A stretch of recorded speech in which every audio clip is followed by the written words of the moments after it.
are talking about credit card debt. Most Americans have it. Many are looking for ways to get rid of it. Oh, yes, we are. I'll just speak for myself there. So we brought in financial expert and CEO of WorkMoney to share her tips on getting rid of credit card debt and how to avoid it in the future. Please welcome Carrie Joy Grimes. Good to see you, my friend. So good to see you. So not all credit card debt is bad, but let's talk about the bad first and then why it's a little good to have some.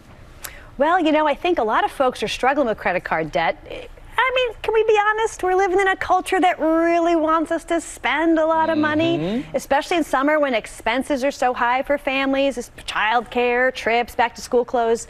So it makes sense that people are really trying to give themselves and their kids a better life. Let's talk about how you can reduce or eliminate your credit card debt. What's the first steps? What are the first things you can start to do?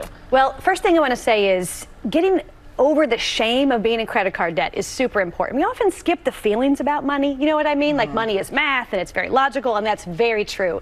And we avoid things we feel ashamed about. So being able to look at yourself and say, I can do this, I'm not going to feel ashamed, and acknowledge that we live in a culture that encourages spending. And you know, just about half of everybody in this country is carrying significant credit card debt.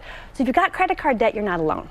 So the first thing you do is get past the shame. Second thing you do, and this is a thing I really recommend, you rip that Band-Aid off. You look up every kind of debt you've got. You pull all of it out, look at your statements, and you figure out what is the interest rate you're paying, the APR. And then I like to use an online credit card interest rate calculator, and I figure out what I'm paying every month. And so that's how you know, like I said, if you've got $6,000 in debt, you're paying about $120 a month. And just knowing that is going to be a real motivator for the rest of the work. And you have more tips. I do. If you find yourself in credit card debt, first thing to do, like I said, rip the Band-Aid off, figure out what it is, figure out how much it's costing you. And then the first step is kind of obvious. Where can you cut back?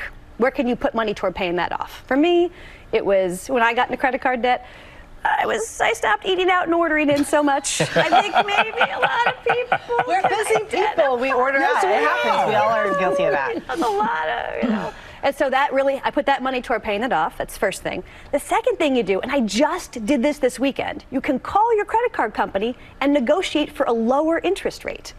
I noticed that one of my cards, no kidding, they just jacked it up to over 26% interest. So I called them up and I said, hey, I'm looking at another offer for 20% or so. I'd hate to stop using your card. And they lowered it by 5 points. So I went from 26 to 21%. Literally this Saturday I did that. And if I had $6,000 in debt like the average person, I saved myself $300 a year. Oh, wow. Yeah. So talk us through some of the options, because there are different ways to pay it off. Is there a more favorable way than another?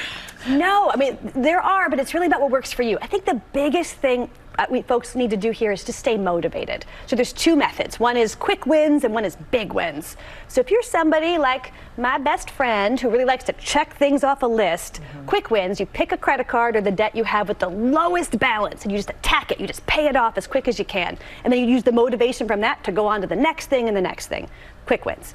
Big wins, you find the card with the highest interest rate. And you start there, and then you attack that one, and you pay it off, and then you move on to the next highest. But the important part is whatever it takes to keep you motivated. And that's why, you know, the feelings and money are a really important part of having a healthy financial habits. You know, figuring out what you're avoiding, and then figuring out how to keep you in the game. Yeah. You're good. Yeah. Hey, thanks. Thank you. I know people don't think math is feelings, but it is. Oh, math is so feelings. I like Carrie, that. thank you so much for being here.